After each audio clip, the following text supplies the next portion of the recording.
ఇప్పుడే country delight యాప్ని download చేసుకోండి. Download the country delight app now. Welcome to Suman TV. Kavitha letter బయటకు వచ్చిన తర్వాత బీఆర్ఎస్ శ్రేణులు కావచ్చు, తెలంగాణ రాష్ట్ర ప్రజల్లో కావచ్చు, బీఆర్ఎస్ పార్టీలో ఎవరి బలం ఎంత, ఎవరెవరు ఏ ప్రాంతాల్లో బలంగా ఉన్నారనే ఒక చర్చకు తెరలేసింది. చాలా స్పష్టంగా అందరికీ అర్థమవుతుంది ఏంటంటే, కవిత నాకు బలం లేదు పార్టీలో, నేను బలహీనంగా ఉన్నాను అనే భావనతోనే కేసీఆర్కి లెటర్ రాస్తుంటుందని రాజకీయ వర్గాల్లో చర్చ జరుగుతుంది.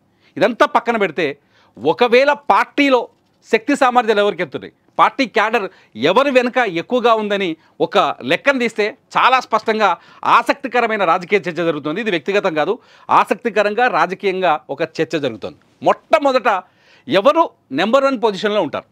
ఒకవేళ కేసీఆర్ నాయకత్వం నుంచి పార్టీ బదలాయింపు అయిన తర్వాత కేసీఆర్ అంటే రాజకీయాలకు కొంత దూరం అయితే, పూర్తిగా దూరం అయితే ఎవరు స్ట్రాంగ్ అవుతారు బీఆర్ఎస్లో అనే ఒక చర్చ చాలా ఇంట్రెస్టింగ్గా మారింది. ఇందులో నెంబర్ 1 పొజిషన్ ఎవరికి వస్తుంది, నెంబర్ 2 పొజిషన్ ఎవరికి వస్తుంది, నెంబర్ 3 పొజిషన్ ఎవరికి వస్తుంది ముగ్గురులో అనేది ఇప్పుడు ఆసక్తికరమైన చర్చ. ఒకవేళ పార్టీలో కేసీఆర్ రాజకీయం నుంచి పార్టీ నుంచి దూరం వెళ్ళిపోతే, ఒకవేళ ఇప్పటికీ మనకున్న సమాచారం కావచ్చు, పార్టీలో మాట్లాడుకుంటున్న విధానాలు కావచ్చు చూస్తే, పార్టీ పూర్తి స్థాయి బాధ్యతల్ని కేటీఆర్కి అప్పగిస్తారని చెప్తున్నారు. హరీష్ కూడా చాలా స్పష్టంగా చెప్తున్నారు, ఒకవేళ కేటీఆర్కి నాయకత్వ బాధ్యతల్ని అధినాయకత్వం అప్పచెప్తే కేటీఆర్ నాయకత్వంలో పనిచేయడానికి నేను సిద్ధంగా ఉన్నాను, నాకు ఎటువంటి ఇబ్బంది లేదు అని చాలా స్పష్టంగా హరీష్ చెప్తున్నారు. కానీ కేటీఆర్ బలంగా ఉన్నాడా, హరీష్ రావు బలంగా ఉన్నాడా అనేది ఇప్పుడు కొంత ఆసక్తికరమైన చర్చ. నేను కామెంట్ చేయలేను. ఈ చర్చ పైన మీరు ఈ వీడియో కింద ఖచ్చితంగా కామెంట్ చేయండి, ఎవరు బలంగా ఉంటారు అనేది నా ప్రశ్నకి మీరు కూడా సమాధానం చెప్పండి ఈ వీడియో కింద. అయితే ఒక్క విధంగా నేను కొంత సమాధానం చెప్పగలను. ఏంటంటే, గ్రామీణ ప్రాంతాల్లోకి వెళ్తే, రూరల్ ఏరియాలోకి వెళ్తే ఖచ్చితంగా హరీష్ రావు చాలా బలంగా కనిపిస్తాడు. అర్బన్ ఏరియాలోకి వస్తే కేటీఆర్ బలంగా కనిపిస్తున్నాడు.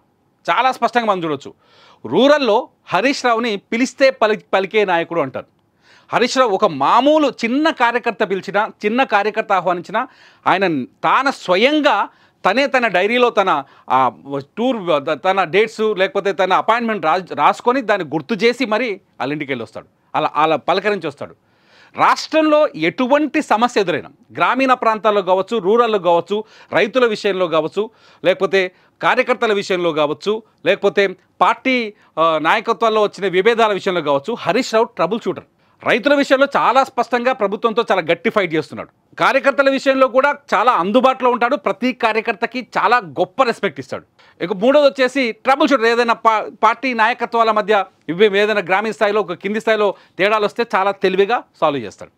సేమ్ ఇవే లక్షణాలు కేటీఆర్ కూడా ఉన్నాయి. ఇప్పుడు ఆయన వర్కింగ్ ప్రెసిడెంట్గా ఉన్నాడు, సేమ్ ఇవే లక్షణాలు ఇలాగే సాల్వ్ చేస్తాడు. కేటీఆర్ చాలా తెలివైన నాయకుడు, నాలెడ్జ్ ఉంది, అభివృద్ధి పైన ఒక క్లియర్ పిక్చర్ ఉంది. ఎందుకంటే మన హైదరాబాద్ నగరాన్ని ఒకసారి ఎంత కాదనుకున్నా, హైదరాబాద్ నగరాన్ని డెవలప్ చేయడంలో కేటీఆర్ పాత్ర చాలా కీలకంగా ఉంది. హైదరాబాద్లో కొత్త ఫ్లైఓవర్లు కావచ్చు, కొత్త విధానాలు కావచ్చు, లేకపోతే ఆయన ఎప్పుడైతే హైదరాబాద్ మీద కాన్సన్ట్రేషన్ చేశాడో, హైదరాబాద్ వరకే తీసుకుంటే ఇట్లా అర్బన్ ఏరియాలో చాలా బలంగా కనిపిస్తాడు కేటీఆర్.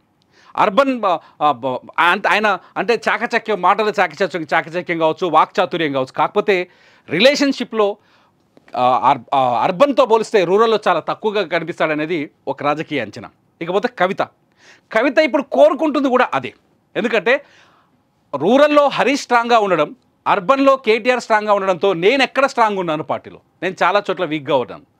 పార్టీ నాకు సరైన ప్రాధాన్యత ఇవ్వట్లేదు, పార్టీలో నాకు ఒక భూమిక లేదు, లేకపోతే పొజిషన్ లేదు. కవిత ముందున్న ప్రశ్న అదే అసంతృప్తికి కారణం అనిపిస్తుంది. అందుకనే తెలంగాణ వచ్చింది కానీ సామాజిక తెలంగాణ రాలేదనే కామెంట్ చేయడానికి కారణం అదే. అంటే తనకు సరైన ప్రాధాన్యత లేదు అని సొంత పార్టీని కొంత ఇరకాటంలో పెట్టి వ్యాఖ్యలు చేస్తూ వస్తున్నారు కవిత. సో కవిత నేను ఈ ఇద్దరితో పోలిస్తే బలహీనంగా ఉన్నాను అనుకుంటున్నారు కాబట్టి పార్టీలో ఒక కీలకమైన స్థానం కావాలని కోరుకుంటాను. కవిత జైలుకి వెళ్ళి బయటకు వచ్చేటప్పుడు ఒక ర్యాలీగా రావాలనుకున్నారట. ఒక ర్యాలీగా వచ్చి ఒక జోష్ని క్రియేట్ చేసి ఆ జోష్ తోటే పబ్లిక్లోకి వెళ్ళాలి, పార్టీలో ఎందుకంటే 8 ఏళ్ళు నేను పార్టీ కోసమే నేను జైల్లో ఉన్నాను అనే భావన కవితలో ఉంది. పార్టీ కోసం నేను నా వ్యక్తిగత జీవితం నేను అన్ని త్యాగాలు చేశాను, కానీ పార్టీ నన్ను పట్టించుకోలేదనే కోపంతో కవిత ఉన్నట్టుగా తెలుస్తుంది. ఆ పొజిషన్ కోరుకునే కవిత ఇవాళ లేఖ ఏదో కేసీఆర్కి రాసింది. ఆ లేఖ ఎవరి ద్వారా లీక్ అయింది అనేది పక్కన పెడితే, మొత్తానికైతే ఆ లేఖ మాత్రం పార్టీలో ఉన్న కుంపట్ని బయట తీసుకొచ్చినట్టయింది. సో ఇవన్నీ చూస్తూ ఉంటే పబ్లిక్లో ఒక చర్చ వస్తుంది, నిజంగా కవిత బలహీనంగా ఉన్నారా పార్టీలో, లేకపోతే ఆదరణని పొందలేకపోతున్నారా, లేకపోతే పార్టీ ఆమెను గుర్తించలేకపోతుందా, పార్టీకి అధినాయకత్వం సొంత తండ్రి కేసీఆరే ఉన్నారు, కేసీఆర్ ఆమెకు సరైన ప్రాధాన్యత కల్పించలేకపోతున్నారా అనే చర్చకి ఇక్కడ ఆస్కారం ఏర్పడుతుంది. మీరేమనుకుంటున్నారు? హరీష్ ఒకవేళ కేసీఆర్ గనక బీఆర్ఎస్ పార్టీ నాయకత్వం కేసీఆర్ చేతుల్లోకి వస్తే, చేతులు దాటిపోతే, లేకపోతే కేసీఆర్ ప్రశాంతమైన వాతావరణంలోకి వెళ్ళిపోతే ఎవరు బలంగా ఉంటారు బీఆర్ఎస్లో? హరీష్ రావు ఉంటారా, కేటీఆర్ ఉంటారా, కవిత నిజంగానే అది కోరుకుంటుందా? ఈ ముగ్గురు పైన మీ ఒపీనియన్ ఖచ్చితంగా ఈ వీడియో కింద రాయండి. చూస్తూనే ఉండండి సుమన్ టీవీ.